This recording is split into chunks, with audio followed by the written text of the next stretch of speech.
Joining us now is Rahjiva Wijesinha. He's a former Minister of Higher Education and member of the Sri Lankan Parliament. He joins us from Colombo. Sir, thank you for your time.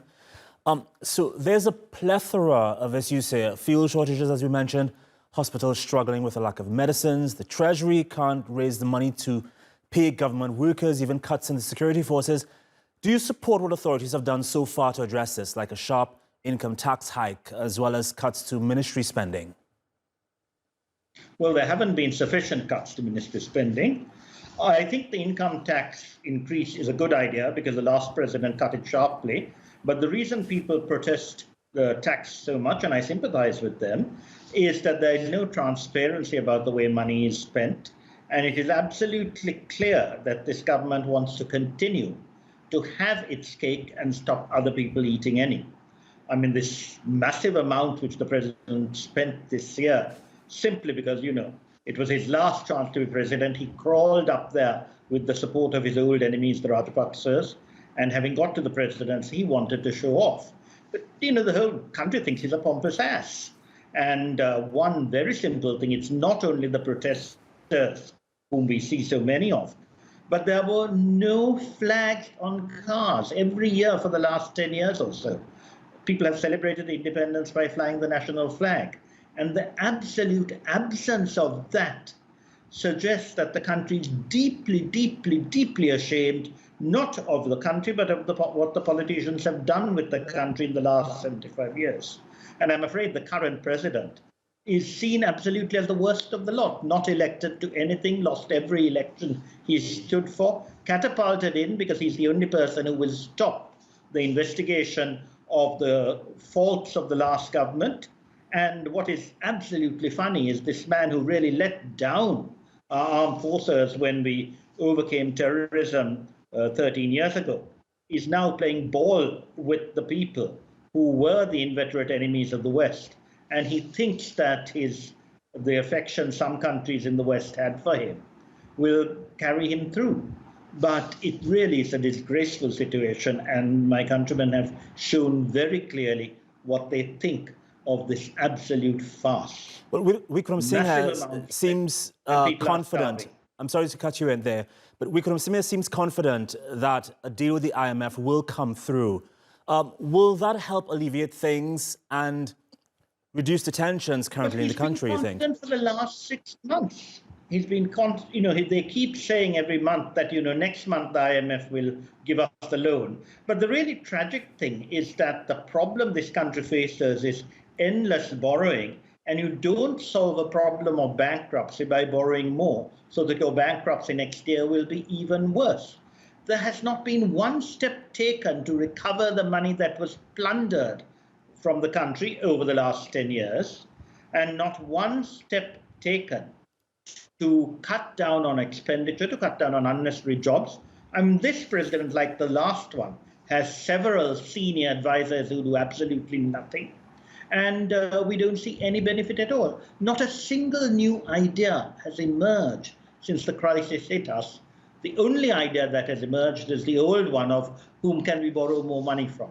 We found ourselves last month having to ask Bangladesh for a grace period.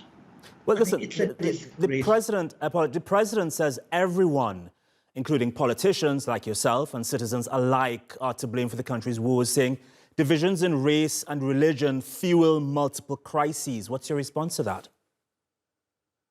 Well, absolute nonsense. It's not the country that's at fault. It's all the politicians. I mean, as you said, I was a politician. I do have the single, I think, distinction of having stopped supporting the Rajapaksas when they failed to pursue reconciliation. I've written about that in my books, The Triumph in War, the total failure in reconciliation. And, when I was minister, when this gentleman was prime minister under Maithripala Sirisena on a reform agenda, and hardly anything in that manifesto was fulfilled, which is why I resigned within a month. And I'm very proud of having done so. But I think the sad thing is so many people just cling to power for the sake of, well, not just power, but the perks. Mr. Wijesinha enjoys having never worked for a living for the last 40 years. He was responsible for a massive scam the minute what was called the good government people came in 2015, the central bank bond scam, and interest rates that the government has to pay for its loans went up considerably because of his brutal actions. And from that moment on, we've just got worse and worse and worse. And the last president, blundering idiot though he was, at least had the distinction of not ordering people to shoot on sight, and that's why the protesters managed to drive him out. This president, propelled in by the votes of an absolutely loathed parliament, has no qualms about shooting. We've just had an activist released by the courts from a totally lawless detention simply because the president's terrified of him. And he's come out with stories of absolute persecution and torture. Mr. Wijesinha, it really is very... Last year, massive protests forced the former president, Gotabaya Rajapaksa, to flee the country.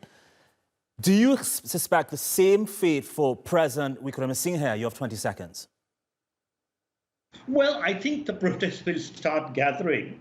But since this president is prepared to shoot on sight and indeed to take people into preventive custody and to torture, I think things will be slower.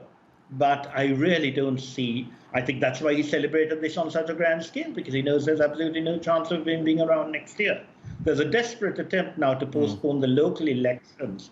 Elections have been postponed for ages, right, because when he was president, he brought in by sleight of hand an amendment that allowed him to postpone provincial council, when he was prime minister, to postpone provincial council elections. The courts and the elections commission have ordered a local election in a month's time, but he's desperately trying to postpone it. Indeed. He got his insurance by saying he wasn't going to contest. But it's very clear from the way the country reacted today that the present government, he and his backers, are totally loathed. And I think the time will soon come when he'll have to go. All right. Rahjiva Wijesinha, former Minister of Higher Education, member of the Sri Lankan Parliament. Thank you so much for your time, sir. Appreciate it. Thank you.